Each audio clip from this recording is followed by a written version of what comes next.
Irmãos, para aqueles que estão chegando, e ainda não pegaram uma mensagem dessa série que nós estamos trabalhando agora, nós estamos falando sobre conflitos da vida, e nós falamos um conflito sobre um conflito que tem tirado muito a paz das pessoas. No domingo passado nós falamos sobre a ansiedade, e nós vimos biblicamente como superar a ansiedade nas nossas vidas.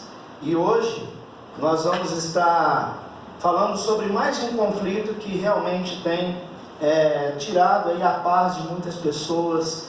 E não sei se você participa de algum grupo de oração ou reunião de oração, mas quando nós chegamos no momento ali dos pedidos de oração, a quantidade maior de pedidos é sobre saúde. Nós vamos falar hoje sobre como superar as enfermidades, como nós temos que lidar com isso, como que eu devo encarar esse momento de enfermidade. E é um conflito que pode estar acontecendo nesse momento na sua vida, na sua família, com alguém que você conhece. Com certeza você deve estar acompanhando ou estar sofrendo com alguma coisa desse tipo, Então nós vamos falar hoje sobre como superar esses momentos de enfermidade. E eu quero convidar você para nós estarmos fazendo a leitura do Salmo de número 88, o Salmo de número 88, que vai falar sobre essa questão da enfermidade, e o salmista que passa por um problema, que passou por um problema muito, muito pesado na sua vida. Nós vamos estar aí expondo esse texto e ver como o salmista lidou com isso, como que ele pôde aí nesse momento da sua vida trabalhar essa questão da enfermidade.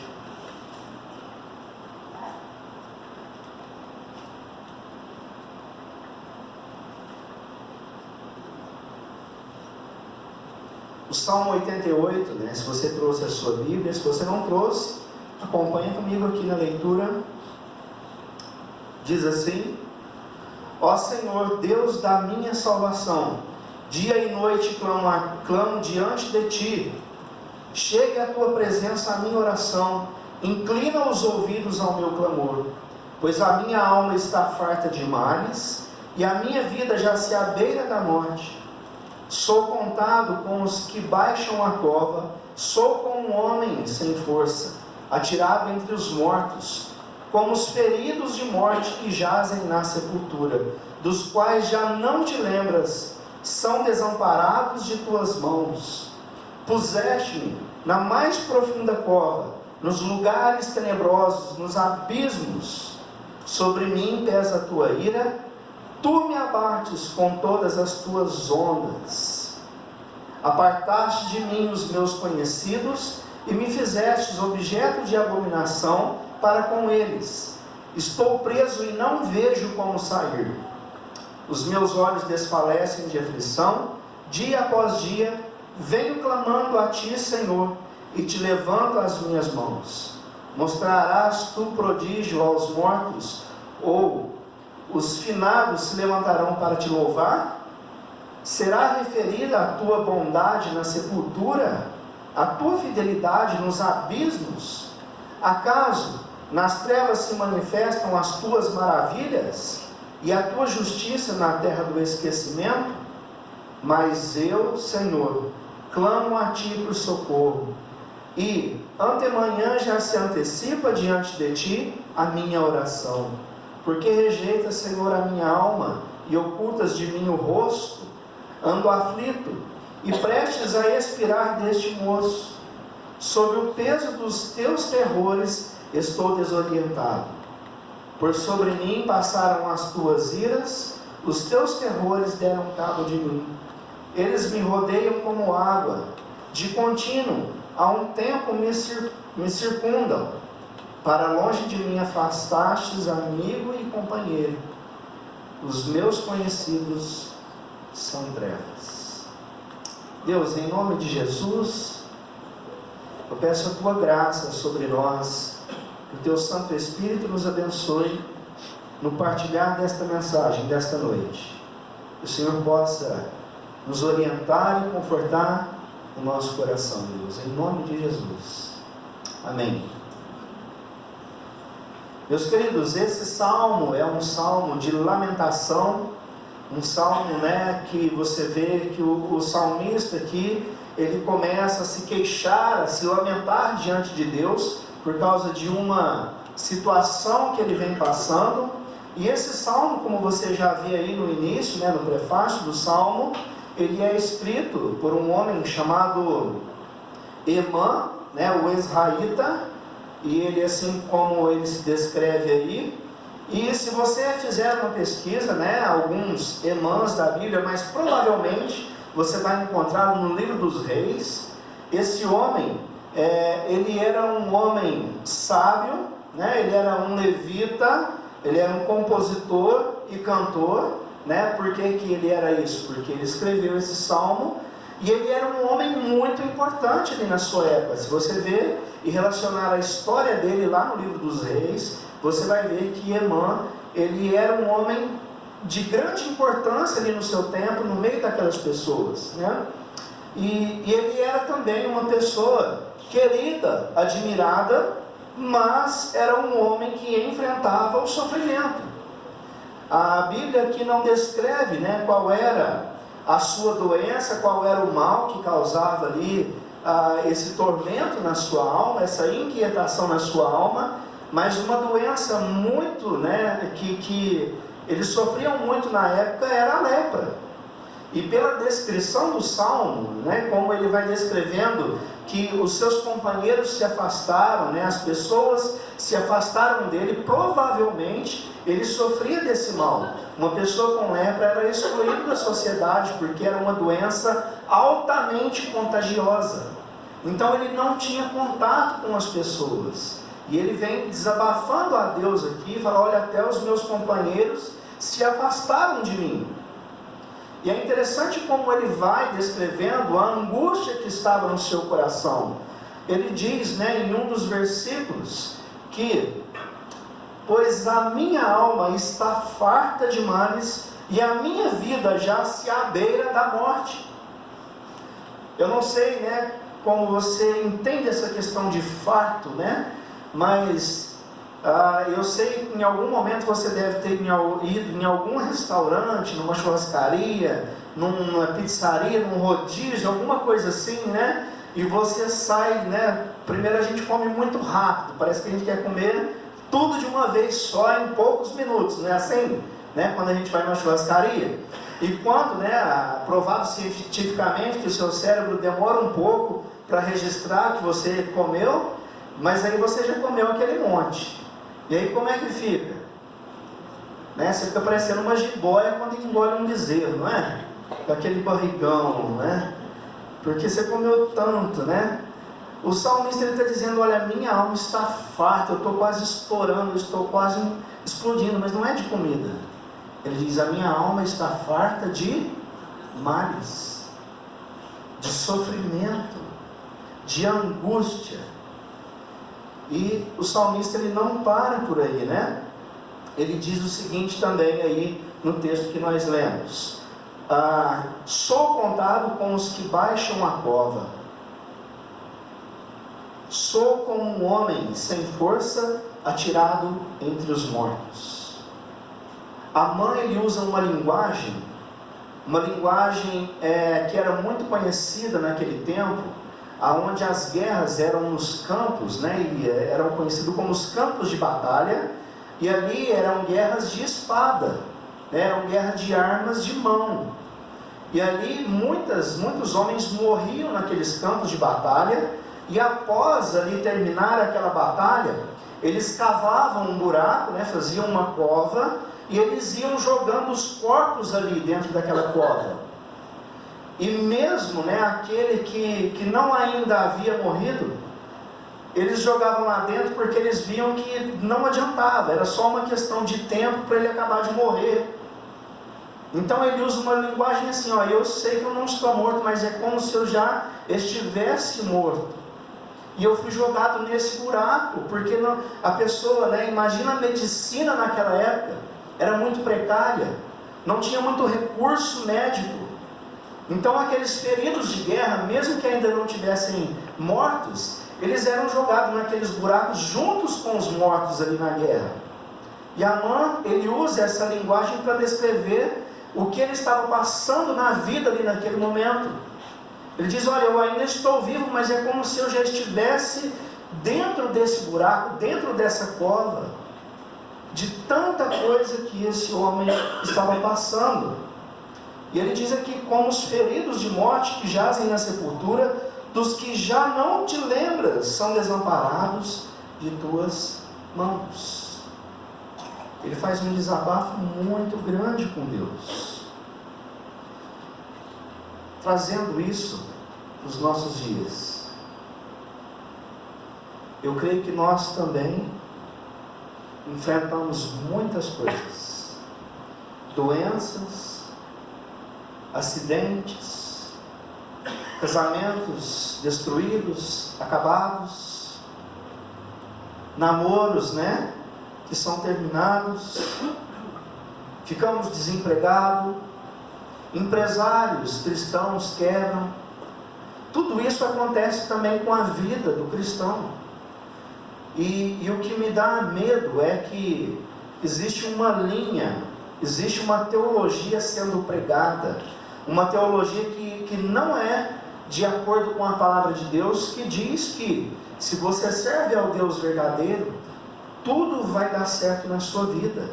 Você vai prosperar financeiramente, você não vai perder o seu emprego, você vai ter saúde, você vai ter isso. Só que essa teologia ela é muito perigosa, porque quando acontecem essas coisas, eles já usam o quê? Bom, se isso está acontecendo com você, é falta de fé. E isso não é bíblico. E quando você vai para a Bíblia, você vê grandes homens de Deus sofrendo de muitos males. E a prova disso está aqui no Salmo 88. Naamã, um levita, um compositor, um homem que levava a sério a sua vida com Deus, sofrendo grandemente, e por muito tempo. E por muito tempo. Se você prestar atenção aí no Salmo 88, você vai ver que ele carrega isso, esse fardo, já há muitos anos. Não é uma coisa temporária. E quando eu trago isso para a nossa realidade hoje, não mudou nada. Os cristãos adoecem, casamentos são terminados, nós sofremos, às vezes com desemprego, nós sofremos, os cristãos sofrem, muitas vezes aí, com as suas empresas, aqueles que são empresários, às vezes eles quebram, e as coisas vão acontecendo. Um verdadeiro cristão, e quando você pega na Bíblia, você vai ver que o sofrimento ele acompanha a vida do cristão. E isso faz parte, nós precisamos ter forças para poder enfrentar essas coisas. E eu quero aqui, diante desse salmo, mostrar para você algumas coisas, algumas atitudes de Amã que o levaram aí a superar isso, E é interessante que fica uma pergunta: o que aconteceu depois? Não sei, mas ele toma algumas atitudes na vida dele que eu quero compartilhar aqui com você, que nós também precisamos às vezes tomar. Então, qual é a atitude de Amã? Bom, primeira coisa, você lê aí no verso de número 6: puseste na mais profunda cova, nos lugares tenebrosos, nos abismos. Primeira coisa que eu quero destacar aqui para você no Salmo 88: Amã não tem medo de abrir o seu coração para Deus. Amã, ele não tem medo de abrir e de falar com Deus abertamente, de falar com Deus aquilo que está sentindo no mais profundo da sua alma. E às vezes nós queremos ser tão crentes e tão espirituais, Não, eu não posso reclamar. Não, eu não posso. Pode. Você pode, você deve abrir o seu coração com Deus. Você deve conversar com Deus sobre o seu sofrimento. Não só, eu citei aí o verso de número 6, mas se você ler os outros versículos, e ele fala abertamente com Deus. E aí, quando ele usa a expressão puseste, e aí depois no verso 7, ele pôs também sobre ele, né, sobre mim pesa a tua ira. Ele está dizendo, olha Deus, isso está vindo aí do Senhor, porque Amã tinha consciência de que Deus estava no governo de todas as coisas. Ele não tem medo de falar com Deus. E também nós não podemos nos intimidar, nós temos que abrir o nosso coração para o Senhor. E isso é bom, isso alivia, isso traz paz, isso traz descanso para a nossa vida, para a nossa alma. E uma segunda atitude, né? Antes disso, Tim Keller tem uma frase muito interessante. Ele diz: você não percebe que Jesus é tudo o que você precisa até Jesus ser tudo o que você tem. E às vezes Deus nos coloca nessa situação para nós entendermos que nós somos dependentes do Senhor. Às vezes Deus nos coloca em algumas situações para que nós possamos descer do nosso pedestal, descer da nossa onipotência, né? E dizer, Senhor, que Tu ainda governa todas as coisas. Mas uma segunda atitude de Amã, né? Ele fala aqui também: mostrarás tu prodígios aos mortos, ou os finados se levantarão para te louvar?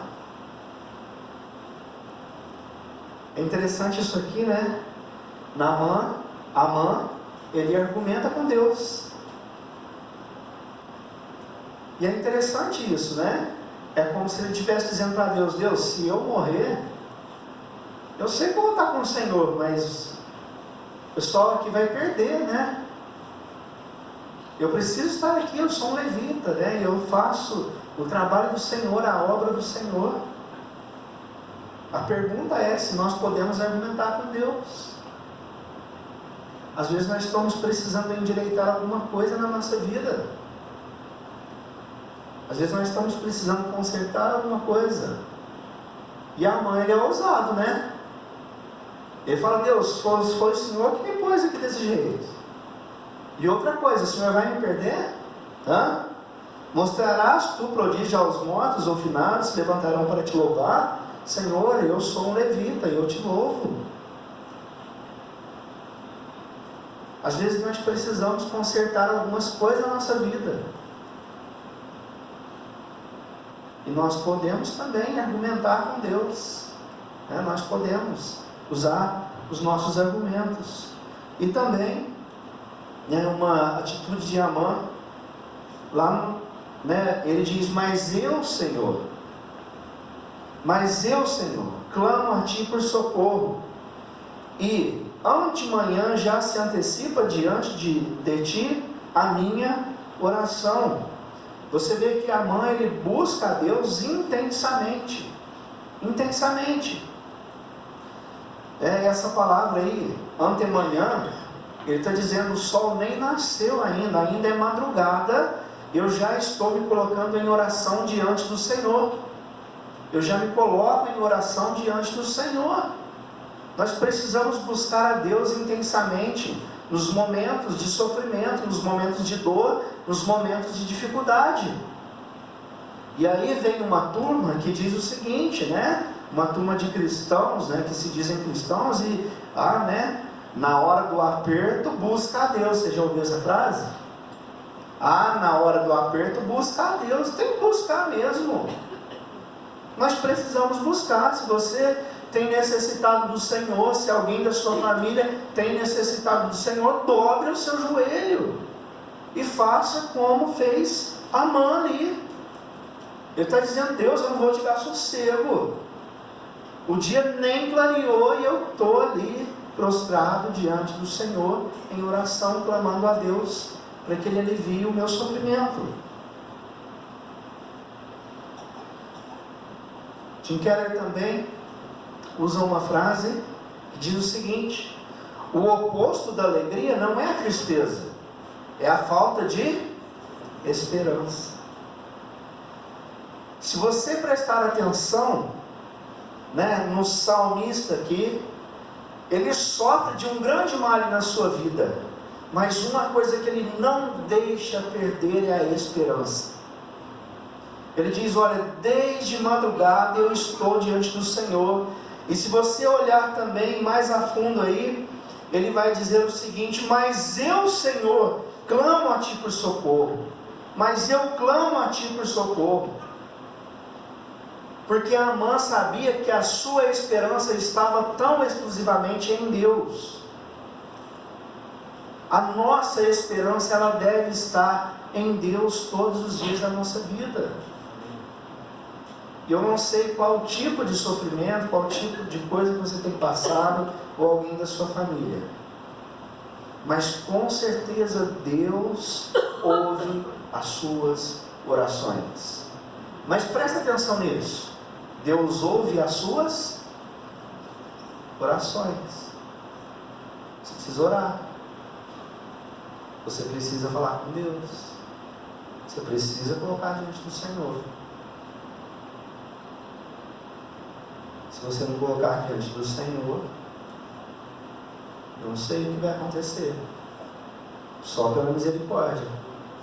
Porque não está tendo pedido. Mas se você tem pedido, confie em Deus.